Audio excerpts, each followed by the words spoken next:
국회는 2024년 12월 4일 공안시 01분경 윤석열 대통령의 2024년 12월 3일자 비상계엄 해제 요구 결의안을 가결했다. 윤석열 대통령의 2024년 12월 3일자 비상계엄 선포는 애초에 전시사변 또는 이에 준하는 국가비상사태에 해당하지 않은 상황에서 선포된 비상계엄으로 그 자체 위헌, 위법하여 무효이다.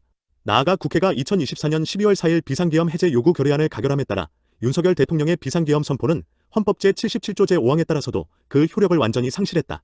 모임은 2024년 12월 4일 공안시경 윤석열 대통령이 선포한 비상계엄의 효력이 국회의 해제 요구에도 정지되지 않을 경우를 염두에 두어 헌법재판소에 효력정지 가처분 신청서와 헌법소원 심판 청구서를 접수했다.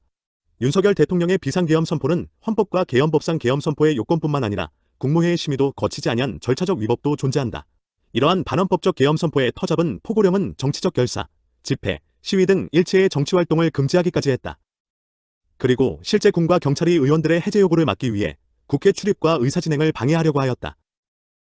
이와 같이 윤석열 대통령의 비상계엄 선포는 헌법과 법률이 정한 절차에 의하지 아니하고 헌법 및 법률의 기능을 소멸시키려는 목적, 즉 국헌문란의 목적 아래 이뤄진 폭동행위로서 내란죄에 해당한다. 내란의 죄에 대해서는 헌법 제84조에 따라 대통령에게 보장된 형사상 불소추특권이 적용되지 않는다. 따라서 수사기관은 헌법학의 범죄를 범한 피의자 윤석열 대통령과 그에게 협력한 군 관계자 등을 신속히 체포하고 수사에 착수해야 한다. 윤석열 대통령의 비상계엄은 결코 단순한 해프닝이 아니다. 헌법의 가치를 심각하게 훼손하려는 목적으로 계엄 선포와 이에 터잡은 포고령 공고 등의 공권력 행사로 국회 등 헌법기관을 무력화함과 동시에 시민들의 기본권을 유린하려 한 헌법학의 행위에 해당한다. 국회의 해제 요구가 조금만 늦었더라면, 시민들의 긴급한 행동이 없었더라면 우리가 쌓아온 민주주의와 인권이 한순간에 무너질 수 있었던 중대한 범죄 행위이다. 피의자 윤석열 대통령은 더 이상 대한민국의 대통령이 될 수 없다.